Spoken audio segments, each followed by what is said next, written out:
بتبتدي قصة الفيلم ببنت بتعشق العلوم اسمها كيليو. بتتكلم عن الحاجات المخفية موجودة في كل مكان حوالينا، وبالتأكيد كل تركيز الناس بيكون على الأشياء المرئية كالكائنات الحية. وفي حاجات كتير برضه حوالينا غير مرئية، مثل الأصوات والغازات. يعني الحاجات المخفية حوالينا في كل مكان. وديت كيليو، واللي بتسوق أختها مولي.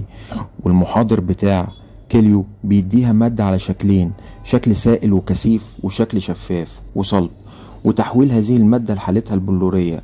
وبيقول لها مكافئتك نص درجاتك على المشروع ده. وبعدها بتحكي لزميلها جورج عن المادة اللي طلبها المدرس، وزميلها بيهونها عليها وبيقول لها مش استحالة، زي السفر عبر الزمن أو سرعة الضوء. وواحد زميلها تاني بيتريق عليها وبيقول لها عاملة زي مصاصين الدماء، وبيسألها هتيجي بكرة حفلة الهالوين. وحبيبها بيسألها برضه وهي بتكلمه وحش وبتقوله ونكون الثنائي اللهبل. فحبيبها بيتضايق من كلامها، وجورج بيقول لها ليه كده كسفتيه. فهي بتقول له ديت ما كانتش مقابله، ديت كانت مراوغه من شخص مكار. وبتقول له هسيب المجازله لاختي. وبتظهر اختها وكل اصحابها بيكونوا مبسوطين بيها، وبتكون محبوبه جدا من زمايلها. ووالدهم وامهم بيكونوا مسافرين، وبيطلبوا من مولي تخلي بالها من الماتش اللي داخلاه، وما بيكونوش مهتمين بدراسه كيليو. وبيسلموا على البنتين وبيمشوا. ومولي بتقول لاختها عندنا حفله النهارده بالليل. وكيليو بتقول لها انا عندي مشروع ومش هينفع. فمولي بتقول لها للاسف كل اصحابنا جايين. وكيليو بتتضايق، وللاسف صحابهم بيجوا. وفي نفس الوقت بتكون كيليو شغاله في المشروع بتاعها، وبيكون معاها جورج. وبتكون متضايقه انها تعتبر مطروده في بيتها. وجورج بيقول لها انت معزولة بس بلطف عشان تركزي. وبتكمل التجارب بتاعتها. وفراشة بتطير على الادوات بتاعتها، فبتحاول كيليو تبعدها. ففي مادة تانية بتسقط على الاختبار، وفجأة الفراشة بتطير من فوق بخار التجربة. فبتلاحظ كيليو ان الفراشة بتختفي، وبتحطها في برطمان. والفراشة بتكون اختفت تماما، فبتتخض وبيقع منها البرطمان وبيتكسر. والفراشة بتطير وبتحاول تصطادها وما بتعرفش تمسكها، وبتطلع بره في وسط الحفلة. وللأسف ما بتمسكهاش بره البيت كمان. ومولي بتدخل المطبخ وبتحط كوباية مية وبتحط فيها فوار. فالفراشة المختفية بتقع فيها، فبتشربها مولي وبتحس بحاجة غريبة وبتدخل تنام. والصبح المنبه بيرن، فبتقوم مولي وبتكون مختفية تماما. وبتشيل الغطا وبتفتح الحنفية. ومولي بتصرخ في الحمام، وبتجري اختها وبتقول لها مالك. فمولي بتقول لها انا فين، انا مختفية. فبتدخل كيليو الحمام وبتلاقي فعلا اختها مختفية، وبيكون فوطة على هوا. وبعدها كيليو بتقول لها اعتقد ان تجربتي وصلت ليكي زي الفراشة. وبتسألها انت شربت حاجة غريبة؟ فمولي بتقول ايوه شربت فوار بالليل، وكان طعمه غريب وكان فيه شوايب. وكيليو بتسألها هو شباك الحمام كان مفتوح؟ فمولي بتقول لها ايوه. وكيليو بتقول لها اكيد شربت الفراشة المخفية بتاعت مشروعي العلمي. ومولي بتكون متضايقة جدا انها بقت مختفية، وبتشيل كرسي والكرسي بيظهر مرفوع في الهواء. وكيليو بتكون مستغربة. وبعدها مولي بتقول لها احنا صوتنا واحد واطوالنا واحدة، ممكن تلبسي قناع وتحضري مكان النهاردة. وفعلا كيليو بتلبس لبس مولي وقناع على عينيها، وبتقول لها هاتي مفاتيح عربيتك، مش هينفع تسوقي وانت مختفية. وفعلا بتروح معاها مولي وهي اللي بتسوق. وبتتسحب كيليو عشان تدخل المسرح عشان الدور اللي هتمثله مكان اختها مولي. وبتكون مولي واقفة وراها وبتدخل المسرح وبتسلم على اصحاب مولي كأنها هي مولي فعلا، وبيجهزوا للبروفات. وبتكون مولي حزينة انها مش هتكمل المسرحية. وكيليو بتحاول تحفظ الدور، وبتقوم كيليو وبتقدم دورها كويس. وبتكون مولي مبسوطة. وبيجي حبيب كيليو وبيسأل عليها جورج، وبيقول له عندها ظروف وما جاتش النهارده. وجورج بيسأله ممكن اعرف بتسأل ليه على كيليو؟ فبيقول له بحس بحاجة غريبة لما بتكلم معاها. وطبعا اختها مولي بتسمع الكلام ده وهي مختفية، وبتجري عشان تعرف اختها وبتاخد معاها المجهر. وفي نفس الوقت بتجري كيليو عشان خلصت البروفة. وكيليو بتسأل مولي جبت المجهر؟ فبتقول لها المهم كان في شاب زي القمر بيسأل عليكي جورج، وكان بيتكلم عنك بحب. وكيليو كالمعتاد بتقول لها انا مش من النوع دوت من البنات. فمولي بتقول لها اسمه ايه طيب؟ فبتقول لها كارتر. ومولي بتلاقي واحد لابس دبدوب وبيجري عشان يدخل الحمام، فبتفكر تاخد لبسه. وبيقلع الشاب لبس دبدوب وبيدخل الحمام، ومولي بتاخد لبس دبدوب وبتلبسه وبتروح لكارتر المعمل وبتقول له انا كيليو.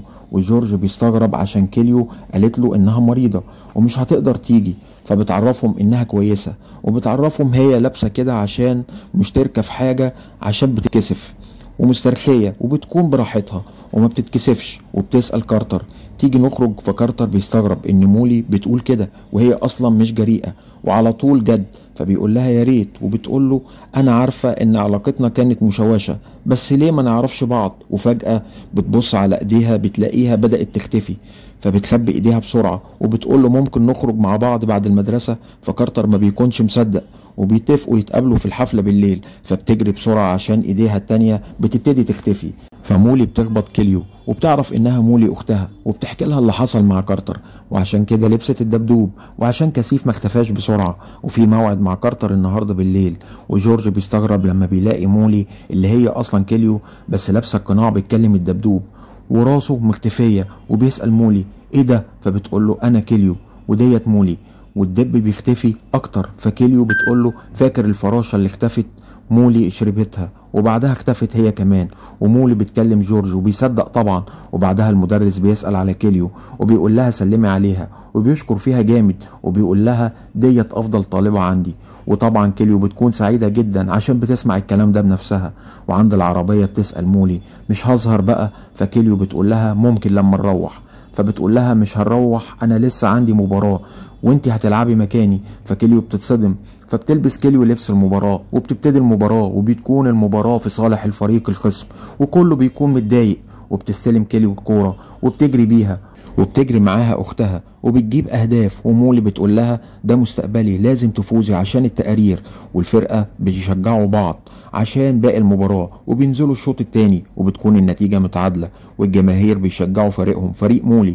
ومولي بتجري مع الفريق والفريق بيفوز بمساعدة مولي عشان مختفية، وكلهم بيرفعوا كيليو على انها مولي. ومولي بتكون متضايقة عشان محدش حاسس بيها وبوجودها. وبيروحوا البيت وبتحاول كيليو تعمل تجربة عشان تلغي اختفاء اختها، وبتنزل هي واختها عشان يدوروا على اي فراشة.